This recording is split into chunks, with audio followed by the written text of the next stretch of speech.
Bueno, les damos la bienvenida al segundo panel que se titula Avances del derecho a la verdad y el rol de los archivos en relación a los crímenes de lesa humanidad cometidos en Colonia Dignidad.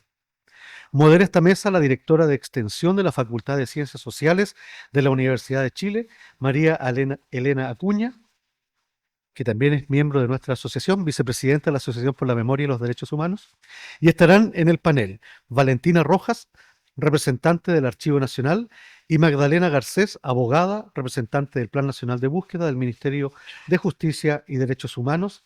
Les dejo con este panel. Muchas gracias. Como que no se prende sí, sí. Y, disculpe, y Margarita Romero Méndez, presidenta de la Asociación por la Memoria y los Derechos Humanos. Es que no había visto. Ya, perdón.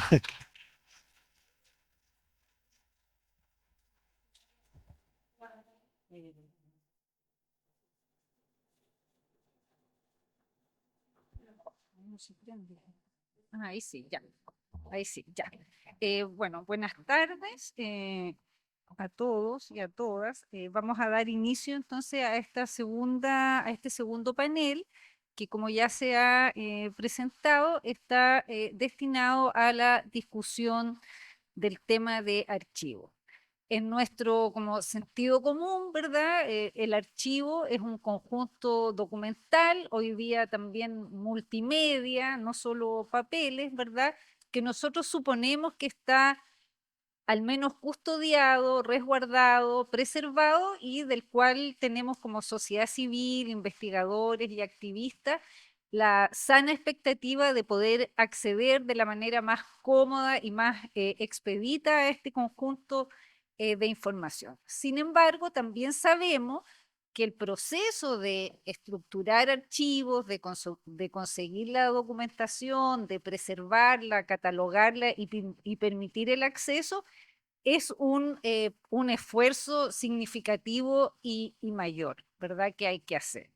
En este sentido, en Chile nosotros tenemos experiencias históricas que ya vienen desde el mismo periodo de la dictadura de organizaciones que prestaron, digamos, servicio y participaron de manera muy activa en la defensa de los derechos humanos, que tuvieron en ese momento la perspectiva histórica de poder resguardar esta documentación con la esperanza, ¿verdad?, de que en un futuro, que hoy día ya vivimos ese futuro, esta información sirviera. Y también sabemos que hay un conjunto de instituciones públicas que no, digamos, han tenido, digamos, durante estos 30 años, por decir, esta misma perspectiva de colaboración en la búsqueda de la verdad y de la justicia. Pero también sabemos que el archivo, para ser un archivo vivo, tiene que ser usado, ¿verdad? Tiene que ser usado, tiene que ser consultado y tiene que irnos permitiendo encontrar información que nos permita navegar en este gran universo de la impunidad en búsqueda de la verdad. El objetivo de este panel es poder, digamos, transitar este recorrido de los archivos desde estos como tres dimensiones. Es por eso que, digamos, la primera presentación la hará Valentina Rojas Rojo, ¿verdad? Ella es licenciada en Historia por la Universidad Católica y además especializada archivera por la University College of London. Ha trabajado como archivera en diversas instituciones públicas y organizaciones de la sociedad civil.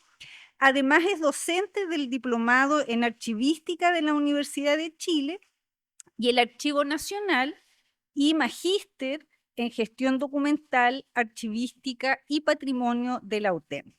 Además, desde abril del año pasado, desde abril del 2025, Valentina es coordinadora de un esfuerzo inédito, ¿verdad? Que forma parte, digamos, de las estrategias del Plan Nacional de Búsqueda, de la conformación entonces de un archivo nacional de la memoria en el Archivo Nacional. Valentina, adelante.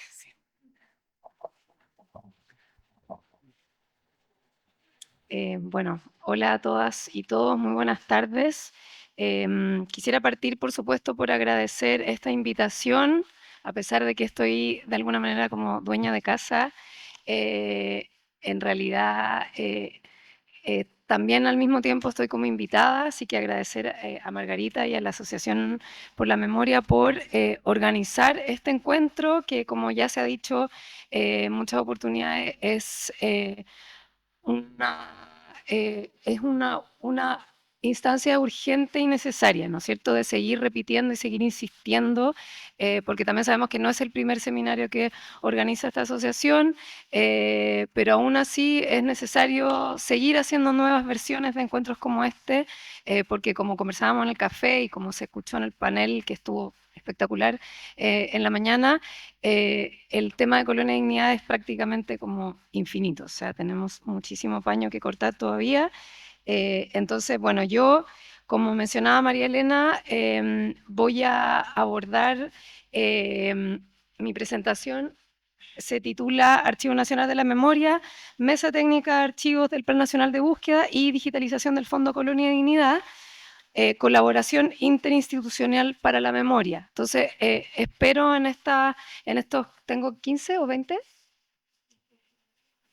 20. En estos 20 minutos poder hacer un recorrido, contarles un poco de qué se trata el Archivo Nacional de la Memoria, cuál es la vinculación con la Mesa Técnica de Archivos del Plan Nacional de Búsqueda, qué es esta Mesa Técnica, y finalmente ponerlos también al día de los avances de esta iniciativa que tal vez algunos conocen, tal vez algunos no, pero de esta digitalización del Fondo de Colonia Dignidad. Entonces, en primer lugar, partir con contarles qué es lo que es el Archivo Nacional de la Memoria. Entonces, como ahí se explica, es una nueva, en términos formales, en la institución somos una coordinación, así se organiza el organigrama del Archivo Nacional, pero en términos más, quizás como terminología más común, somos una unidad, para que se lo imaginen. Entonces, no somos una nueva institución, ¿no es cierto? Como es un poco raro porque es un archivo dentro de un archivo. Ese es el nombre que se le dio en el Plan Nacional de Búsqueda, que voy a mencionar luego cuál es la relación, que ya lo esbozaba un poco María Elena. Y entonces nos creamos, como ya decía también María Elena, en abril del año pasado, con el fin de promover iniciativas que fomenten el acceso y puesta en valor de documentos ya custodiados en el Archivo Nacional, y eso también es algo importante puntualizar. No es que nosotros estemos de repente con la creación del Archivo Nacional de la Memoria, acopiando nuevos documentos que ahora se dan a la luz pública. No es así. Nosotros trabajamos en el fondo en impulsar el acceso a lo que ya está en el Archivo Nacional. Y cuando decimos impulsar el acceso, como vamos a ver hoy día, tal vez a medida que vaya avanzando con mi presentación, eso es dar tratamiento técnico, difundir a través de un sitio web, etcétera. Entonces, documentos que están en el Archivo Nacional que tienen que ver con tanto las violaciones a los derechos humanos como diferentes resistencias que se opusieron a estas durante el periodo dictatorial. Entonces, nosotros consideramos que esta es la primera política pública de reparación que existe en Chile a través de los archivos. O sea, específicamente poner a los archivos como una herramienta de reparación. Y por último, bueno, mencionar que esta iniciativa de Archivo Nacional de la Memoria somos en rigor un equipo de 4 personas. Me acompaña aquí mi compañero David, archivero, está David Padilla, Roberto Manríquez y Natalia González, y quien les habla que coordina a este equipo de trabajo. Entonces, como ya mencionaba hace un ratito, el Archivo Nacional de la Memoria surge como una de las medidas del Plan Nacional de Búsqueda. Ahí no sé si se ve muy bien, pero está vinculado con el objetivo específico número 3 del plan, que dice, ni yo veo, implementar medidas de reparación y garantías de no repetición de la Comisión de Crímenes de Desaparición Forzada. Ese objetivo número 3 tiene asociada una meta que dice promover la memoria en torno a las graves violaciones y sistemáticas violaciones a los derechos humanos cometidas durante la dictadura y las respuestas sociales asociadas a ella. Y dentro de esa meta está la acción número 17. Y esa acción es la que mandata a la creación de este Archivo Nacional de la Memoria, y como se puede ver ahí... ¿Qué hice? Quería hacer otra cosa, pero ya... quería decir que sí, que quería con el puntero, pero ya no me atrevo a apretar, que ahí se ve que al final, la última columna, que las entidades encargadas de ejecutar este compromiso es entonces el Ministerio de las Culturas, las Artes y el Patrimonio, en colaboración con el Programa de Derechos Humanos, que es el órgano ejecutor del Plan Nacional de Búsqueda, ¿verdad? Entonces, el Archivo Nacional de Chile es una institución que depende del Servicio Nacional del Patrimonio Cultural, que a su vez depende del Ministerio de las Culturas. Por lo tanto, esa es la raíz de que hoy día exista este Archivo Nacional de la Memoria en el Archivo Nacional y su vinculación con el Plan Nacional de Búsqueda. Bien, eso era el primer punto que comentarles respecto al Archivo Nacional de la Memoria. Ahora paso al siguiente elemento del título de esta ponencia, que es la mesa técnica de archivo. Y aquí también comentar que vengo con un mensaje entregado también de mi colega, con la la líder del equipo del área de documentación e investigación del Plan Nacional del Programa de Derechos Humanos, Tamara Lagos, quien estaba inicialmente convocada a esta mesa, lamentablemente por motivos, por supuesto, de fuerza muy mayor, no pudo asistir, pero me pidió que, en el fondo, yo obviamente iba a hablar de la Mesa Técnica de Derechos Humanos, pero me hizo el especial encargo de que comentara con un poquito más de profundidad, ¿ya? Entonces, la Mesa Técnica de Archivos surge también en el marco de ya la ejecución del Plan Nacional de Búsqueda y se constituye en diciembre del año 2023 y es definida como una instancia inédita de articulación entre instituciones públicas para la identificación y puesta en acceso de documentación que sea útil para la búsqueda, verdad y justicia.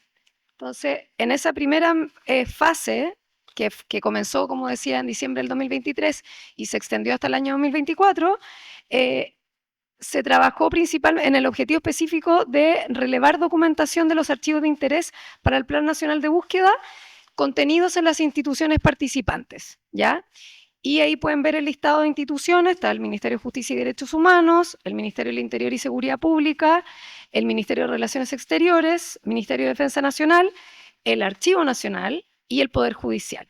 Entonces, estas instituciones que fueron convocadas a participar en esta primera fase de la mesa técnica fueron convocadas bajo el criterio de que eran las instituciones que habían producido una mayor cantidad de documentos que daban cuenta de violaciones a los derechos humanos y por otra parte que habían asumido compromisos con el Plan Nacional de Búsqueda, ¿ya? Y los resultados de esta primera fase, y aquí quiero solamente notar que si se fijan en las fechas, aquí el Archivo Nacional de la Memoria todavía no existía, entonces aquí participaba el Archivo Nacional a través de su directora y de otros compañeros y compañeras que asistían a las reuniones de la mesa técnica. La mesa técnica era reuniones periódicas y compromisos institucionales que se adquirían en esas reuniones, y se avanzó principalmente en el primer catastro nacional de archivos que identificó 36.177 unidades de instalación de interés para el Plan Nacional de Búsqueda distribuidas en todas estas instituciones que están listadas más arriba, ¿ya? Cuando digo unidades de instalación, solo para precisar, estamos hablando, puede ser una caja con documentos, puede ser un archivador, una carpeta, pero hace referencia a aquellos contenedores donde se instalan documentos, ¿ya? Y en segundo lugar, se realizaron planes de trabajo con cada institución participante. Pero yo me voy a detener y voy a profundizar brevemente en el primer resultado, que es el catastro, porque con esta lámina lo que busco es resaltar la importancia y lo crucial del rol del Archivo Nacional en esta mesa técnica de archivo.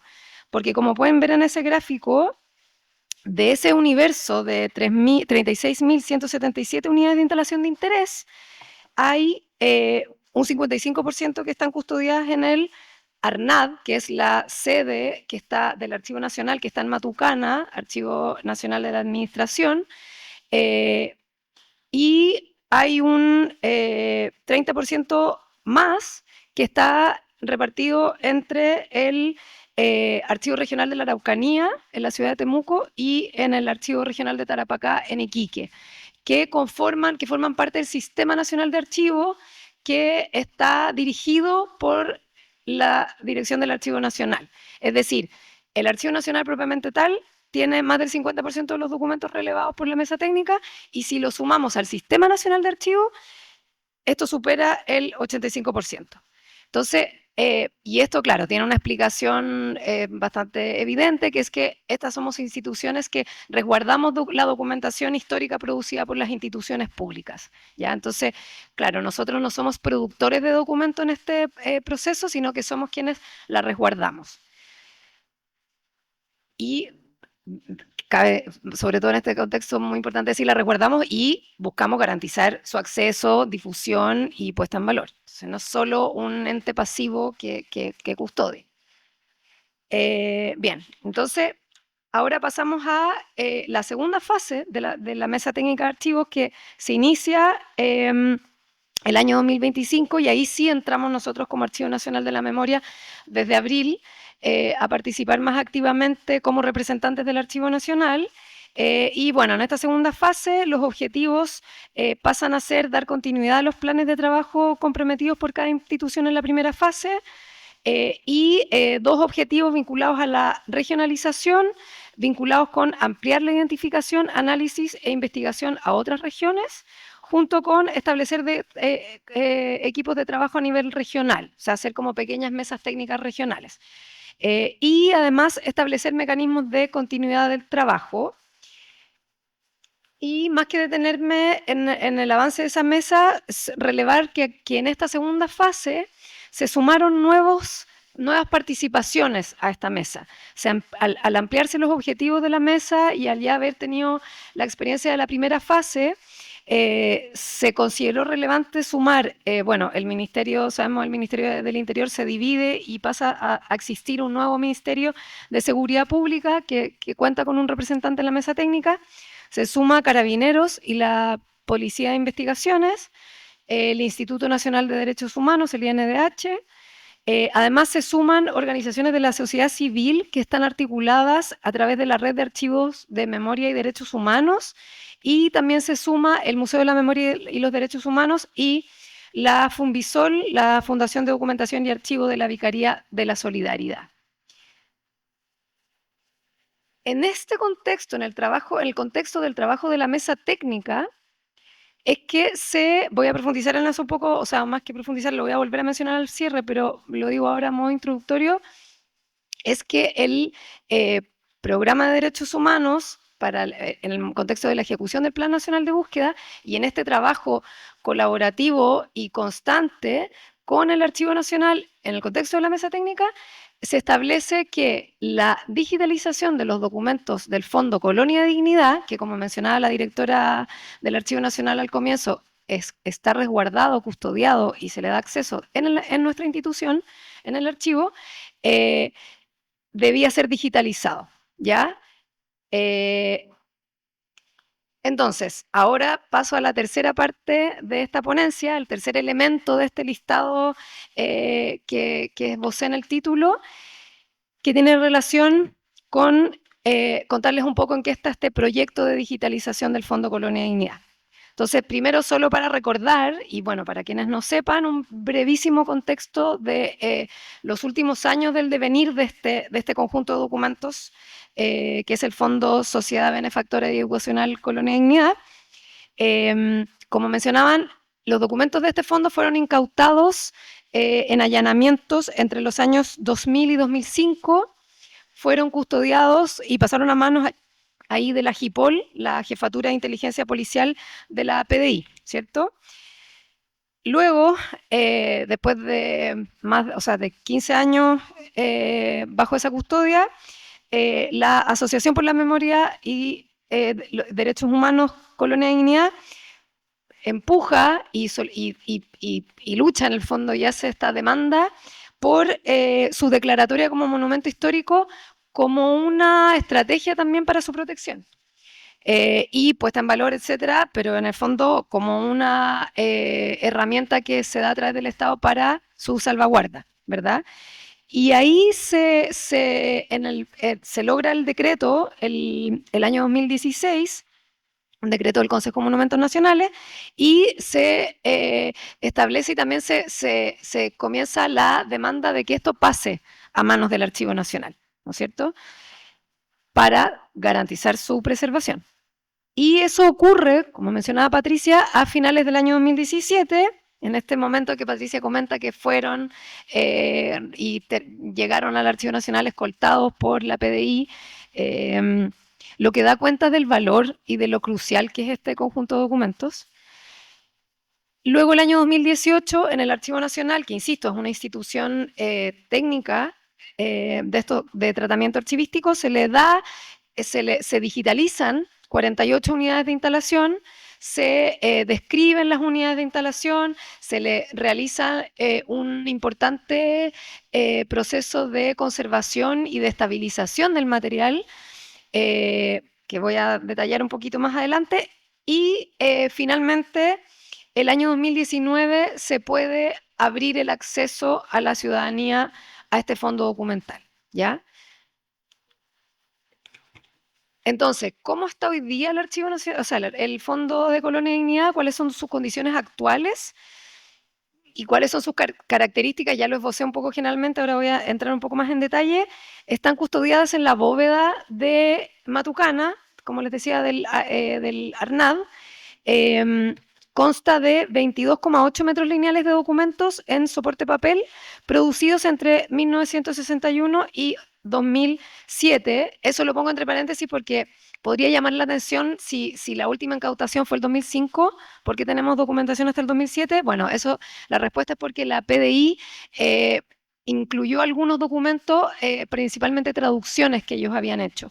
Entonces eso hace que algunos documentos que están en el fondo tengan una mayor data.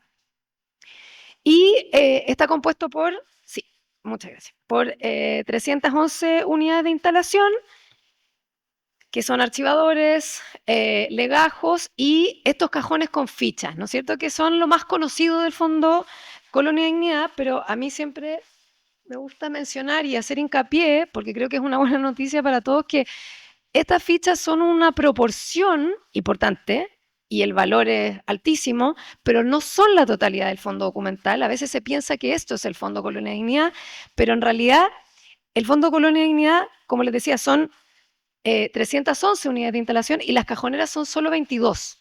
Ahora, por la cantidad de fichas que tiene cada una de las cajoneras, ahí se concentra la mayor cantidad de documentos, ¿no es cierto? Las otras unidades de instalación pueden tener menor cantidad de documentos, unidades documentales simples, decimos técnicamente.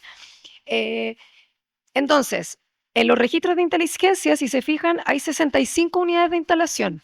Por lo tanto, hay cerca de 40 unidades de instalación en esa sección de registros de inteligencia que no son las fichas, ¿ya? Para que se vayan haciendo una idea de lo mucho más que es este fondo documental.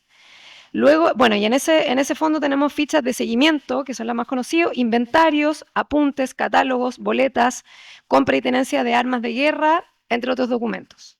La segunda sección, y esto se me olvidó mencionar, que esta división por secciones es uno de los procesos técnicos que se le dieron cuando llegó al Archivo Nacional. La clasificación es una de las tareas técnicas que hacemos las y los archiveros. No es que nos llegó así por la PDI, ni menos aún por Colonia.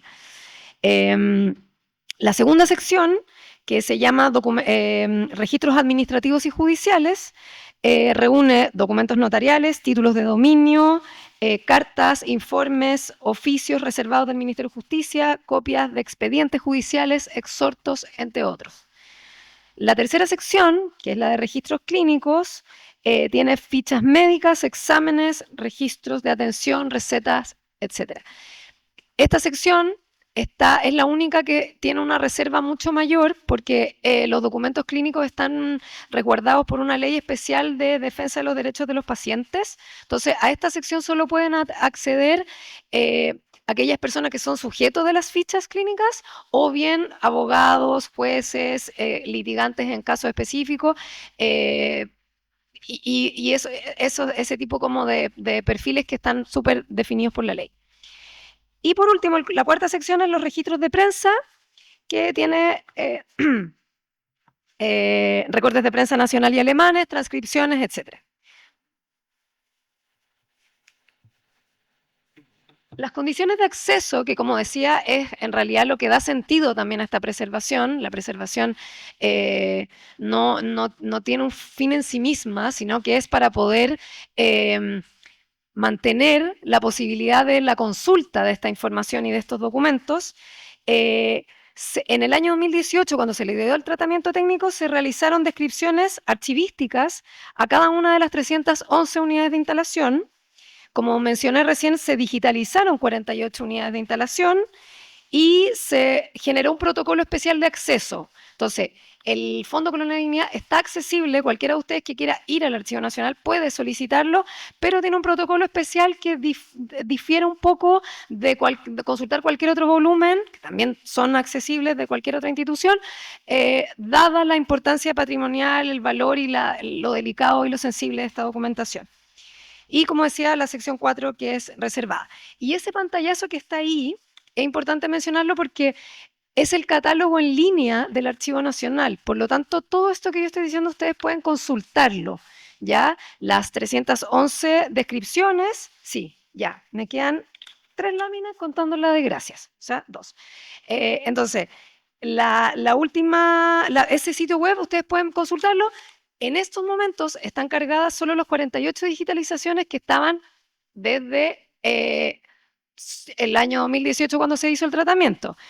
Ahora, con este proyecto de digitalización, la idea es que subamos a 154. ¿Por qué? Porque vamos a alcanzar a digitalizar solo lo que estaba pendiente de las secciones 1, 2 y 3. ¿Ya? La sección prensa queda todavía pendiente, esperamos para un futuro esfuerzo de digitalización. Entonces, como para cerrar, y ahora sí lo prometo,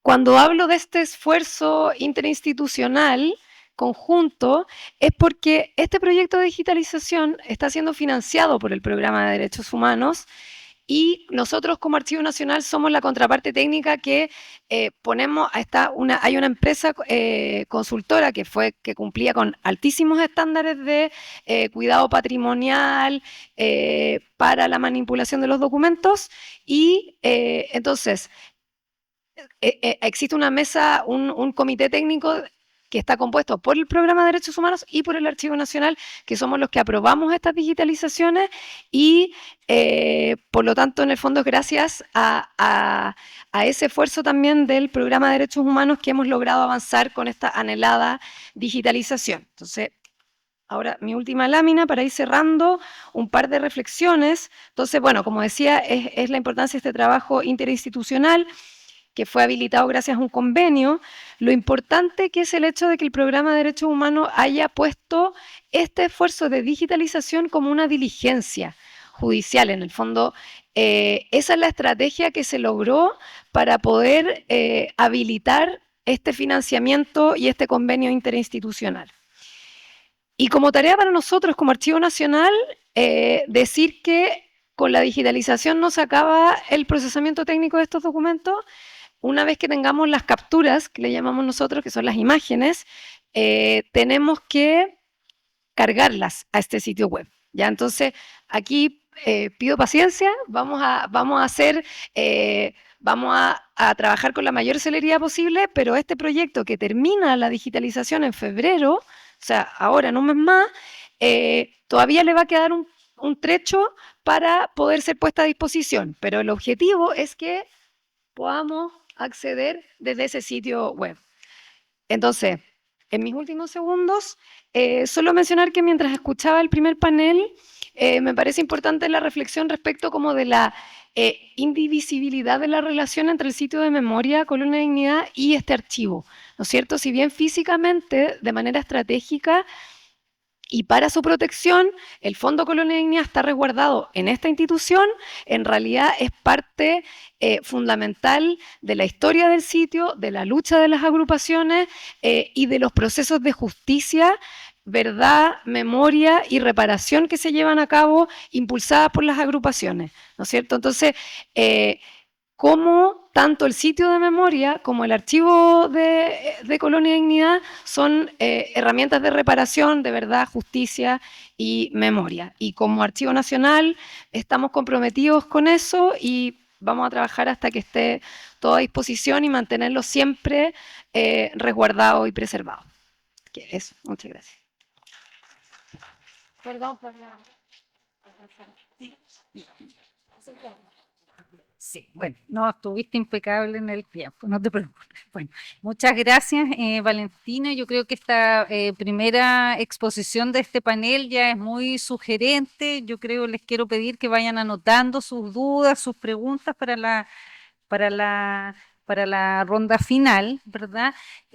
Me voy a agarrar de algo que dijo Valentina. El archivo en sí mismo es un esfuerzo para preservar esta documentación, que es muy importante, que en este caso es producto de una incautación en el mismo predio de Colonia y Dignidad, pero lo que vamos a llamar archivos sobre y de Colonia y Dignidad, yo creo que es algo que hay que debatir, porque no solo se ha producido esa información, sino muchísima más, ¿verdad? En otra instancia, en otros procesos, ¿verdad? Y un poco para entonces irle dando vida al uso de la documentación, de la información, es que vamos a darle la palabra a Magdalena Garcés. Bueno, la voy a presentar, aunque ella es muy conocida, ¿verdad? Magdalena Garcés Fuente, como sabemos, es abogada y licenciada en Ciencias Jurídicas de la Universidad de Chile, es doctora también de la Universidad de Salamanca y actualmente es coordinadora del área de búsqueda y trayectoria del Programa de Derechos Humanos del Ministerio de Justicia.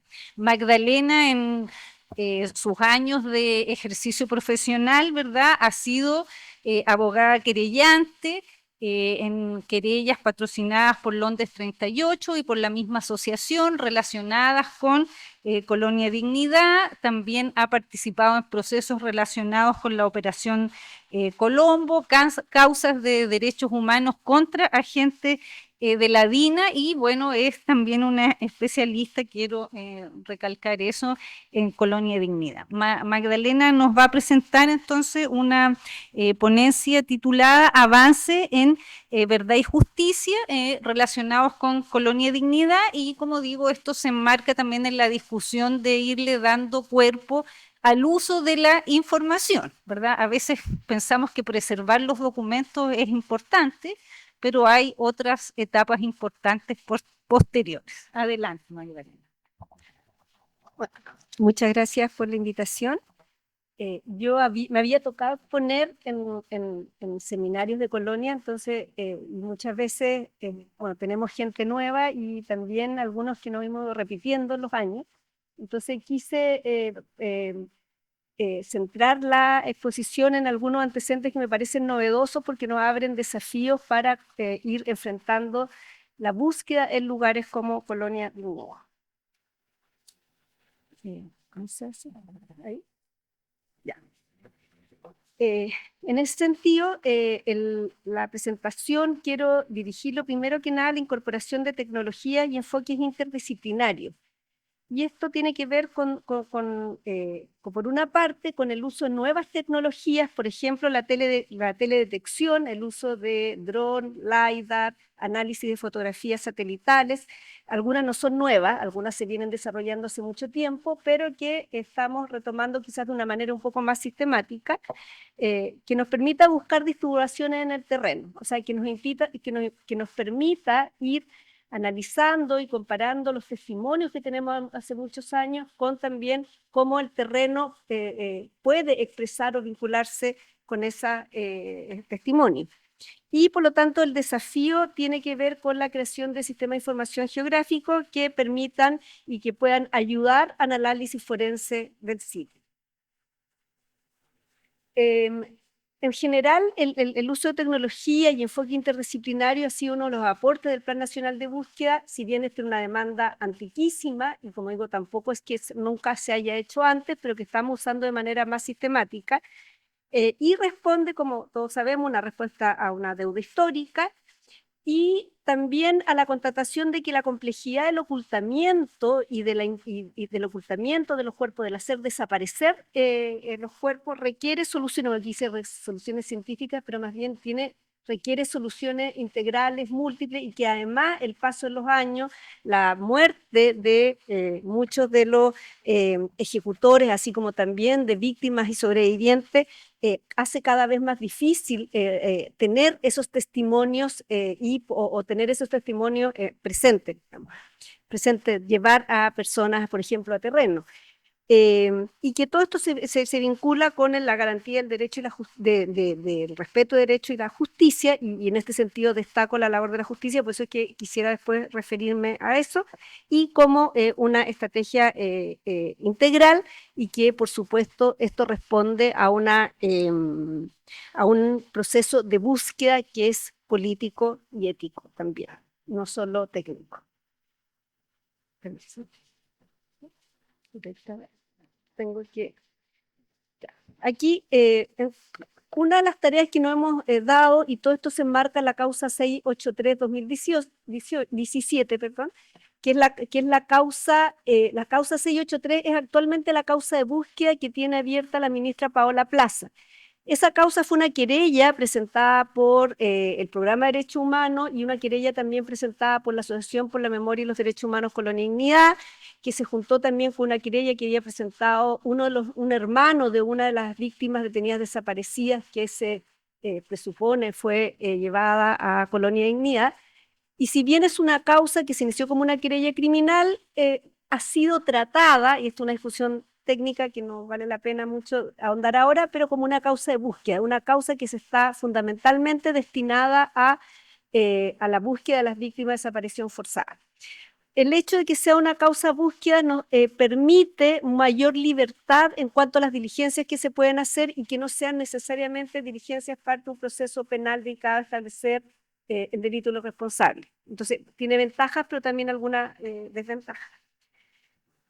Respecto a la información existente, mucha de la información que poseemos está contenida en los expedientes judiciales. Aquí quise exponer una ficha que es del Consejo de Monumentos Nacionales. Sí, están los colegas ahí. Pero la idea es que tenemos información, por eso decía, no es información necesariamente toda nueva, pero que muchas veces los expedientes está fotocopiada, unas fotocopias que no siempre son de buena calidad, y el desafío era cómo integramos estas distintas informaciones y cómo también íbamos colocando en un mapa que nos pudiera ver todos estos puntos y lugares que estábamos trabajando o pidiendo intervenir en Colonia Dignidad.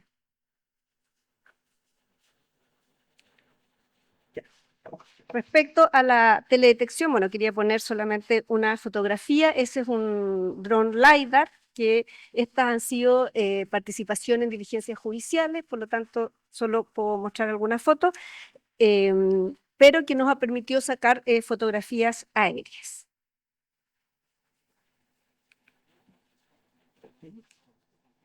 La teledetección con LiDAR, bueno, todo el mundo conoce actualmente la utilización de drones, pero el programa en este momento está trabajando con un dron que además tiene tecnología LiDAR y que es una tecnología que es exploratoria, no invasiva, que permite preservar el terreno, que nos otorga un registro detallado y sistemático y que permite establecer trazabilidad y replicabilidad. Muchas de las diligencias que se han hecho a lo largo de los años en Colonia Dignidad, hay algunas que empezaron hace muchísimos años, por lo tanto, no siempre tenemos toda la trazabilidad de lo que se hizo. Hay informes muy completos, pero, por ejemplo, las formas de georreferenciación han ido cambiando con el tiempo y además algunas tecnologías han mejorado, por lo tanto, el uso de estas nuevas tecnologías nos va permitiendo obtener mayor información. Y, por supuesto, que el uso de esta tecnología permite procesamiento de datos que hasta el momento no teníamos para ir determinando anomalías morfológicas con un sustento metodológico que en este caso está citado una de las fuentes, pero que además está en permanente construcción y revisión. Y eso nos parece importante porque permite que en el día de mañana estos antecedentes también puedan ser recibizados y contrastados quizás desde el punto de vista de otras metodologías o de otras disciplinas. En la causa 683 se han realizado múltiples diligencias en terreno, como todos saben, Colonia Ignea es un lugar privado, por lo tanto no podemos entrar a analizar el terreno si no es con una orden judicial o una autorización judicial. O sea, todo esto no podría ser sino en marcos de un proceso judicial. Eso tiene que ver y está íntimamente ligado con el Plan Nacional de Búsqueda, en cuanto al Plan Nacional de Búsqueda, como ustedes saben, no está establecido por ley, es parte de un decreto supremo, por lo tanto nosotros no tenemos atribuciones para ingresar a un recinto sin orden judicial, como está hasta el momento dirigido, o sea, establecido. Aquí quise poner porque quise destacar también que en este proceso no es un proceso que haga el Estado solo, sino que por supuesto está muy vinculado con las investigaciones, los aportes que hacen la sociedad civil y quienes fueron víctimas y sobrevivientes de estos hechos. En la fotografía es una diligencia que hizo la ministra Paola Plaza, en la cual fue un integrante de la Asociación Colonia Ignea, Eric Sot, que es uno de los sobrevivientes de Colonia Ignea, y que logró identificar el lugar en el cual él fue y él estuvo detenido. En Colonia Ignea hemos identificado distintos lugares donde creemos que estuvieron las personas que fueron detenidas, que permanecieron. O sea, sabemos que las personas estuvieron detenidas en Colonia Ignea, pero todas eran llevadas vendadas. Y a lo largo del tiempo, y también en esto destaco la labor que han hecho las organizaciones de la sociedad civil, paulatinamente estamos identificando qué lugares fueron esos. Y uno de esos lugares identificados y que nos parece el de máxima importancia es el lugar donde estuvieron detenidos Eric Sot y Luis Enrique Pils, ex integrante de la asociación que falleció hace un año. También pasa en Colonia, y esto por eso es lo importante de ir formando y registrando y ubicando estos lugares, es que en el lugar en que donde había estado detenidos estos dos compañeros, un poco se sabía. Le había preguntado a Binfred, a Miguel Ángel Rebolledo, y todos sabían, pero no estaba judicializado, no estaba en un documento judicial. Y eso era importante también porque nos permite ir formando esta verdad tanto histórica como judicial, registrada en fuentes de distinta naturaleza. Una de ellas es la fuente judicial. Por otra parte, acá es otra visita. Hemos empezado a colaborar y eso también creo que es uno de los aportes que hemos ido logrando paulatinamente a través del Plan Nacional de Búsqueda, que es la colaboración entre distintos servicios del Estado. Siempre las tareas de verdad y justicia estaban dentro de las labores del programa de Derechos Humanos, pero en general hay una cierta idea que la búsqueda de verdad y justicia era un tema como de derecho humano y bueno, puede ser del Ministerio de la Subsecretaría de Derechos Humanos, del Ministerio de Justicia, pero no de todo el Estado en su conjunto. Y la búsqueda de verdad y justicia, la obligación de búsqueda de las personas detenidas desaparecidas es una obligación del Estado en su conjunto y por eso ha sido muy importante, y esto tiene que también ver con el uso de las nuevas tecnologías, de la incorporación de otros actores estatales. Entonces quise destacar esta foto porque hay personas que son profesionales del SENA-GEOMIN que tienen otras miradas técnicas de los lugares a los cuales podemos ir. Es distinto lo que mira un profesional del SENA-GEOMIN con, por ejemplo, lo que miramos nosotros abogados o lo que mira incluso desde el propio servicio médico legal.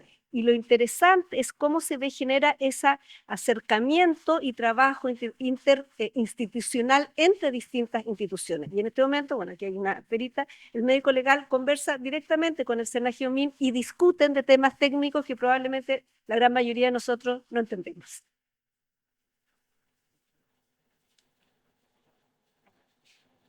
Ya, aquí quise poner una foto, yo no tenía estas, como son diligencias judiciales, solo puedo poner las fotos que fui autorizada a sacar, entonces es una foto de maquinaria, porque además estamos trabajando con el Ministerio de Obras Públicas, que también ha sido un gran avance el permitir que tanto las cuadrillas de personas que trabajan en las excavaciones, los faleros, como el uso de maquinaria sea a través de organismos técnicos o organismos públicos como el Ministerio de Obras Públicas. Para ello es un costo absolutamente marginal, pero la diferencia que hacen en la investigación es cualitativamente superior, y eso ha sido más o menos en términos generales un acuerdo entre los distintos intervinientes. Aquí está. Bueno, y el gran desafío es cómo colocamos toda esta información que se va acumulando en los procesos, en la información que tenemos en las declaraciones, etcétera, en un mapa que nos permita visualizar mejor el territorio. Entonces, esta primera lámina fueron los primeros trabajos que estábamos haciendo, que está actualizada hasta 2025, que lo que fuimos tratando de ubicar todos los puntos que parecieran de interés en los expedientes judiciales, los que estaban definidos por el Consejo de Monumentos Nacionales el 2016 y puntos de, aquí están incorporados los puntos que estaban en un terreno que se nos permitió asistir por la ministra Plaza este año 2025. Mapa con distintos tipos de fotografía que permiten ir observando el territorio de distintas maneras, ya sea con los loteos, con la ubicación dentro de ese espacio geográfico. Esto sigue siendo con los puntos de interés que ya les señalaba. Aquí quiero mostrar, son fotografías de vuelo dron que también permiten ir identificando los distintos lugares y como lo decía, son fotografías, aquí esto no es LiDAR, pero sí permiten ir identificando y observando el terreno. El uso, como les decía, de imágenes aéreas resulta muy importante y también esto permite ir comparando cómo va variando el terreno. Como saben, la gran mayoría de quienes han estado vinculados al tema de Colonia Dignidad, uno de los mecanismos de ocultamiento de Colonia Dignidad que lo hace tan particular es que hay una modificación constante y permanente del terreno. O sea, si tenemos un relato que dice, por ejemplo, había un camino y a la derecha había un bosque, resulta que ahora uno va en ese camino y a la derecha no hay un bosque, sino que hay un sembradío, pero además después si se busca la fotografía aérea, en realidad el camino no estaba ahí, sino que el camino estaba 100 metros a la izquierda. Por lo tanto, hay un cambio y eso se nota tanto en las estructuras físicas de los edificios, pero también en el terreno de Colonia Dignidad. Aquí está un poco más actualizado del trabajo que estamos realizando, que es colocar los distintos puntos de interés de los expedientes judiciales, como les señalamos, y de lugares que estaban y que están dentro de los sitios como de búsqueda, pero también, un poco para ordenarme, hay lugares que tenemos señalizados porque son diligencias, por lo tanto son puntos de determinados colores. Pero también tenemos lugares que son lugares que nos interesa conocer, pero también hay ciertas señas, como por ejemplo ahí dice Dos Pinos, o sea, no sé, son distintos lugares que son referencias importantes de conocer. Por ejemplo, también hemos estado trabajando y tratando de establecer cuáles de esos puntos están fuera del sitio de protección, porque el polígono de protección, como todos saben, es un polígono que es parte, que no está todo. Por lo tanto, por ejemplo, no sé si ahí logran ver arriba, está la parte de los motores. Siempre nos preguntamos, bueno, ¿y dónde están los motores? Entonces teníamos que tener un poco los motores.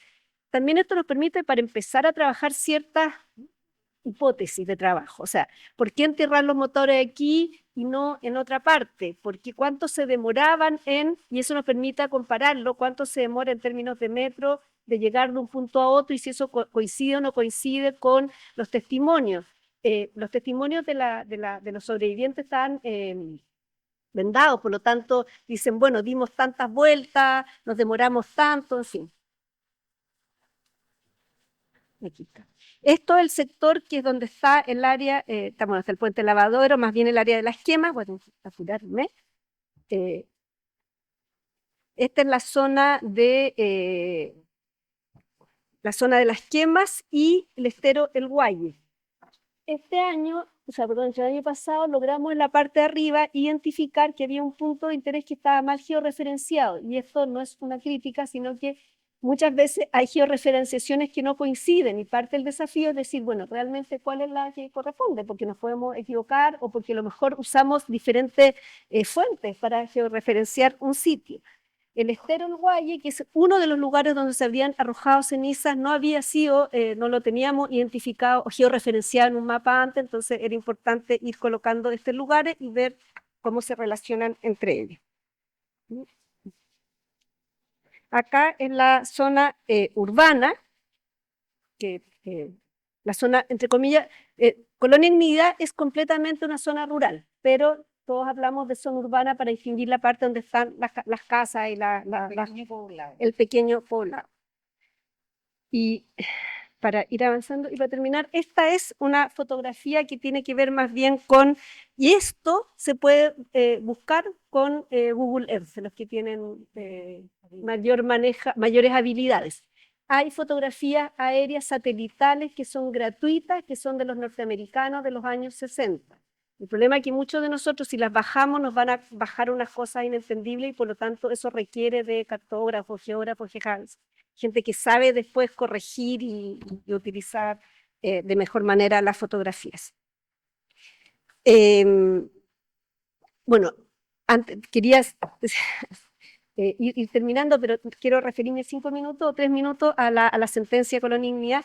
La incorporación de tecnología no resuelve todo el problema por sí, pero nos colabora y nos colabora muchísimo. Entonces, el desafío es cómo conversamos, dialogamos, incorporamos estas nuevas tecnologías y nuevos conocimientos que seguramente nos van a desafiar por cosas que no las habíamos pensado antes.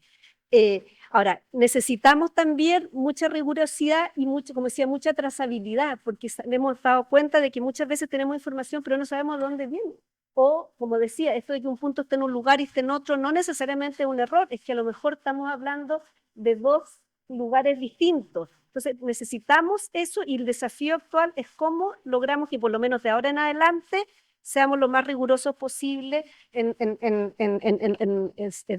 la fuente, en el uso de datos, en decir, por ejemplo, la gente que sabe georreferenciaciones, saben qué tipo de aparatos usan y usan distintos números y letras, etc.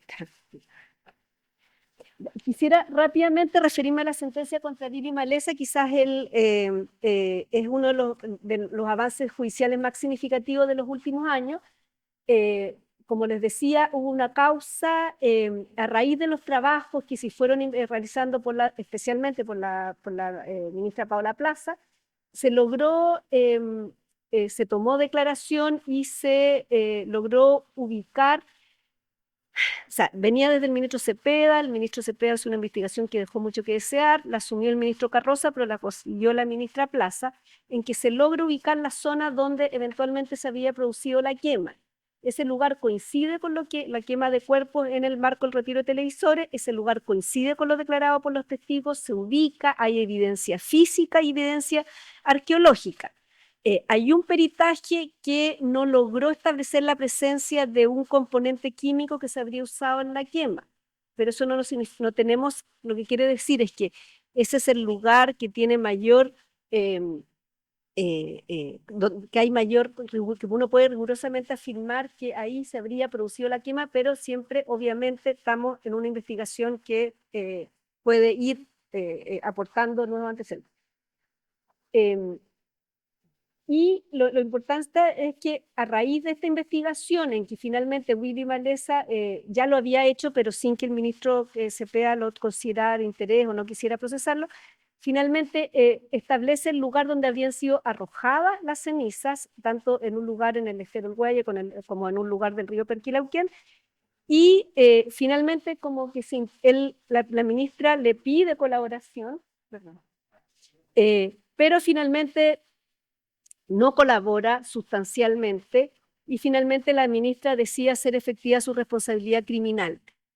¿Qué es lo importante de esta causa? Esta causa es la primera causa por víctimas detenidas desaparecidas de la dictadura que establece que víctimas fueron inhumadas, fueron exhumadas, que habrían sido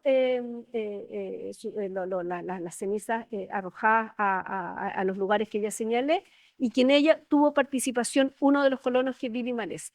Hay otro colono que también fue identificado, que fue procesado, que se llama Ray Haldorin, que se fugó de Colonia Dignidad y que es un caso bastante escandaloso y que nos cuestiona muchísimo respecto a nuestra justicia, por cuanto él fue hace algunos años detenido en Italia, se hizo todo el proceso de extradición y cuando lo fueron a notificar de la extradición lo habían media hora antes le habían dicho que se podía ir y huyó nuevamente a Alemania.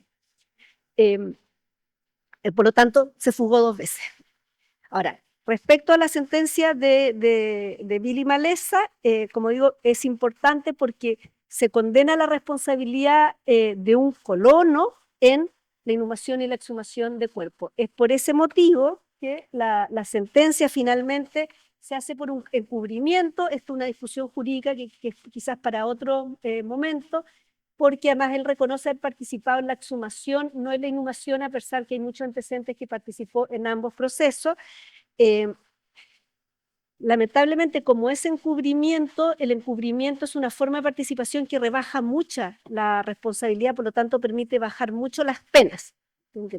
Y sin embargo, la ministra hizo, digo, dentro de ese juego de penas, logró subir a 6 años, que lo que exige es cumplimiento efectivo. Él lleva 3 meses en prisión preventiva, ha pedido la libertad muchísimas veces. Todas aquellas veces ha sido rechazada de forma unánime por la Corte, dar la libertad en atención a la gravedad de los delitos. Y bueno, el próximo martes o miércoles, el próximo miércoles se ve en la Corte de Apelaciones de Santiago la apelación de esta sentencia, y por supuesto están todos invitados quienes quieran acompañar a los abogados de la causa a verlos a la actuación. Muchas gracias. Muchas gracias, Maribel. Bueno, sé que todo es súper interesante y es bien incómodo ser la controladora del tiempo, pero bueno. Ahora vamos a, no se olviden de ir anotando sus dudas, sus consultas, ¿ya? Bueno, ahora vamos a contar con la participación de Margarita Romero Méndez. Margarita, como ustedes muchos saben, es de profesión de origen médico, pero tiene una larguísima trayectoria como luchadora y defensora de los derechos humanos en Chile. En esa calidad fue miembro también del Consejo del INDH y es actualmente la presidenta de la Asociación por la Memoria y los Derechos Humanos, Colonia Dignidad. En este rol, también como integrante, bueno, en todas sus multiplicidades, Margarita ha encabezado muchos procesos de investigación, digamos, coordinando a los miembros de la asociación para la lectura, la búsqueda, la lectura de archivos, de expedientes, la búsqueda de información, levantamientos de archivos orales y testimoniales, ¿verdad? Y hoy día va a presentar un poco los resultados de esos procesos de búsqueda y análisis en distintas fuentes para construir la verdad sobre los crímenes ocurridos en Colonia Dignidad desde las organizaciones o desde esta organización de la sociedad civil, y en este esfuerzo contribuir también a la búsqueda de personas detenidas desaparecidas en Chile. Margarita.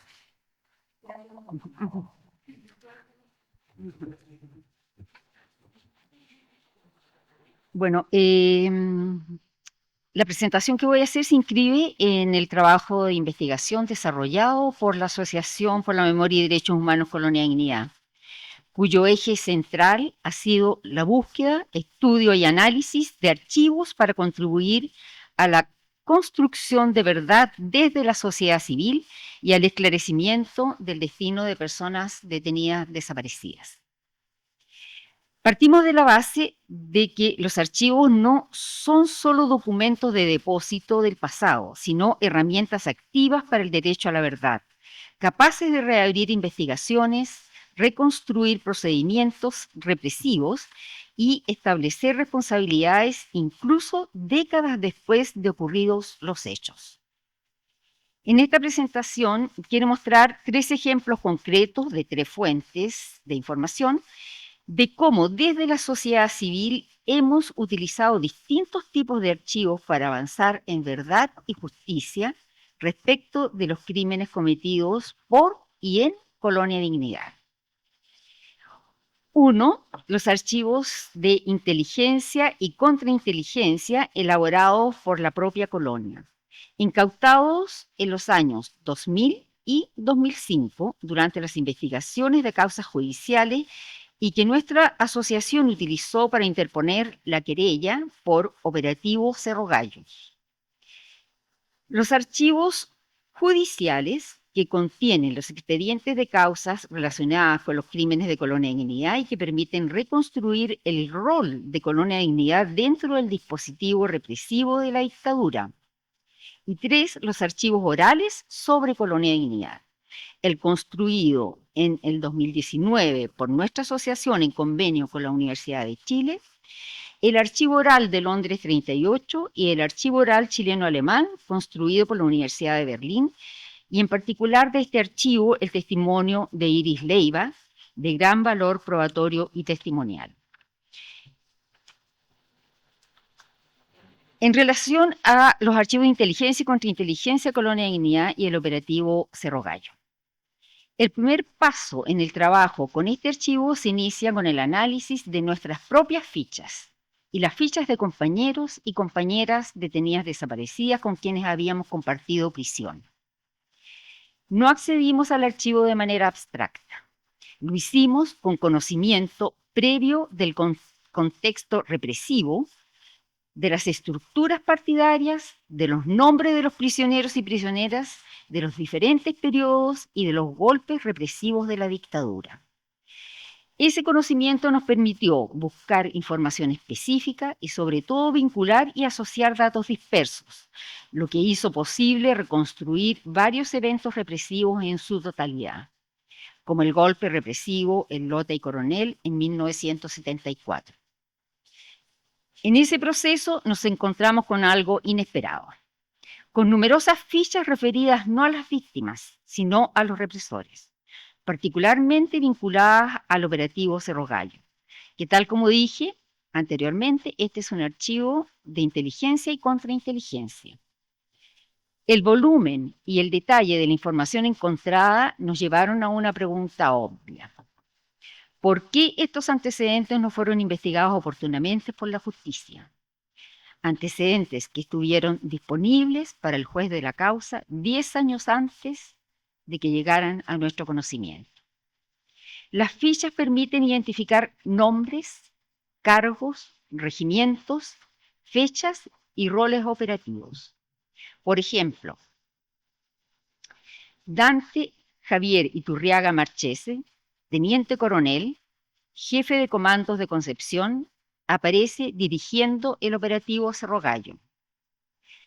Donato López, mayor de ejército, figura como comandante del operativo. Se consignan las fichas que la víspera del operativo, el Servicio de Inteligencia Militar solicitó 400 raciones de alimento a Colonia Dignidad, lo que permite inferir la magnitud del contingente desplegado. Un elemento especialmente relevante es la identificación de los informantes. Aparecen con un código en las fichas. Muchas de ellas tienen el código Q, que corresponde a Kurt Schnellekant, jerarca de la colonia. En otras aparece Schlosser, correspondiente a Pedro Espinosa, segundo hombre de la DINA, lo que demuestra una colaboración directa entre Colonia Dignidad y los órganos represivos de la dictadura. Una ficha resulta particularmente reveladora al señalar que, comilla, el éxito de la captura se debió exclusivamente a la participación de personal de la colonia, incluso con el doctor disfrazado, cierro comilla, siendo el doctor uno de los alias de Paul Schaeffer. En esta ficha aparece como informante Juan Morales Salgado, alias GMO, quien años más tarde sería comandante del Centro de Exterminio Simón Bolívar, lo que da cuenta de la continuidad estructural del aparato represivo. El cruce de fichas permite además establecer que el operativo Cerro Gallo fue una acción de gran envergadura, con participación de al menos 4 regimientos, unidades especiales y apoyo aéreo, un helicóptero del ejército. Por la cantidad de recursos humanos involucrados, podemos afirmar que se trató de la operación de contingencia más grande en la región desde el golpe de Estado. Aquí surge la paradoja central. Conocemos los nombres de los perpetradores, pero desconocemos aún los nombres de las víctimas. Fue precisamente el análisis de este grupo de fichas lo que nos permitió presentar la querella Operativo Cerro Gallo en julio del 2016. 11 años después de la incautación de los archivos que, pese a la abundante información contenida en ellos, el juez a cargo no investigó ni interrogó a los militares identificados.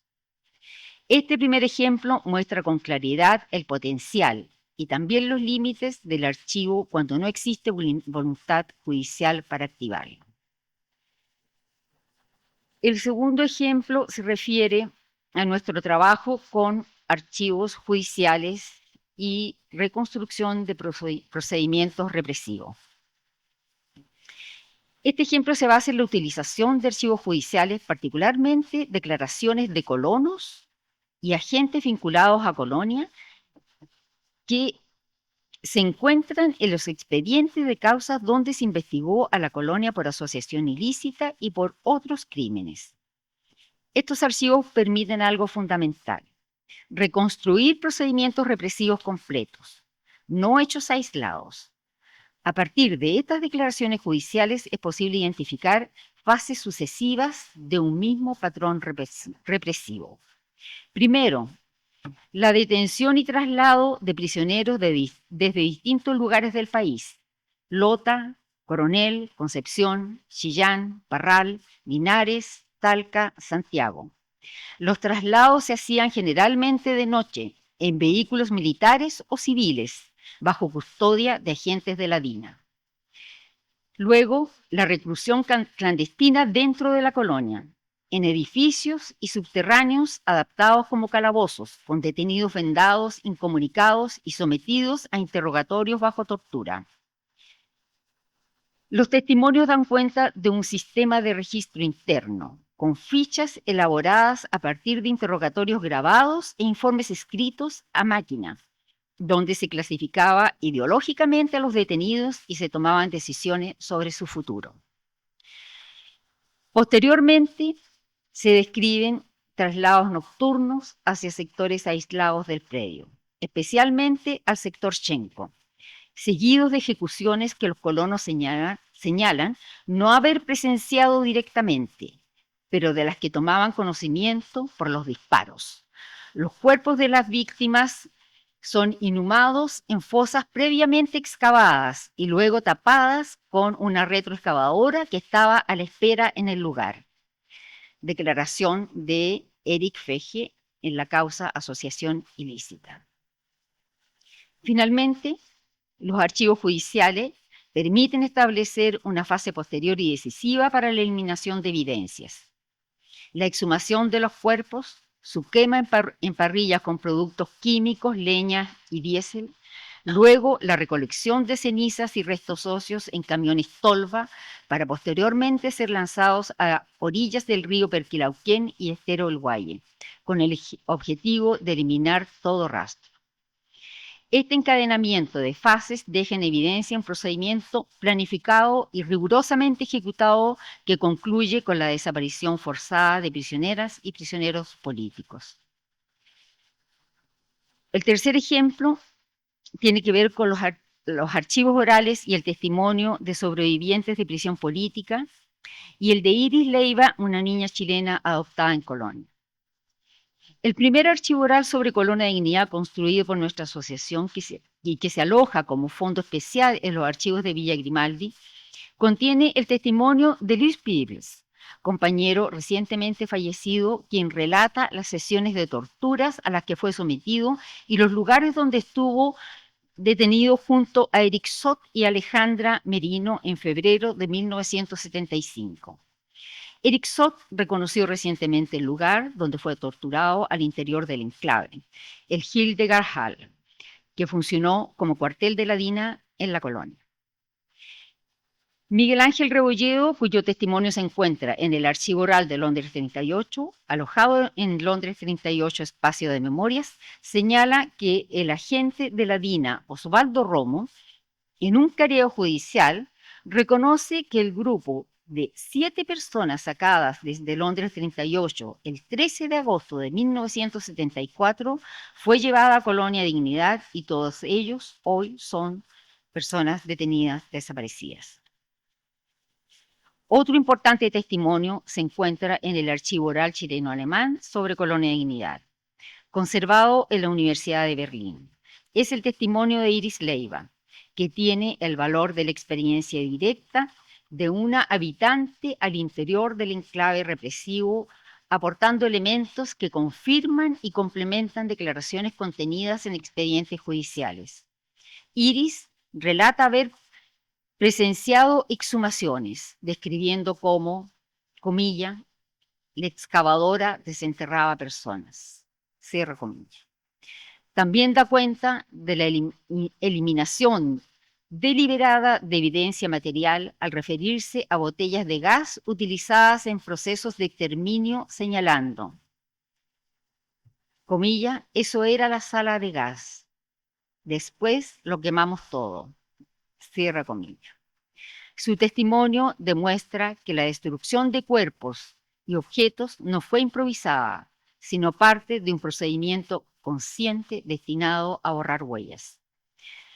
Concluimos que el archivo oral preserva aquello que se intentó hacer desaparecer y transforma la memoria en prueba contra la impunidad.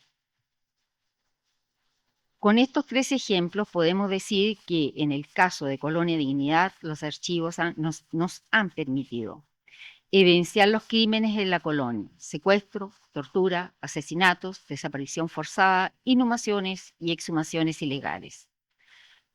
Reconstruir procedimientos represivos completos. Entrega información de responsabilidades jerárquicas y coordinaciones institucionales. Y desmienten la narrativa del desconocimiento o de los excesos aislados. Eso, gracias.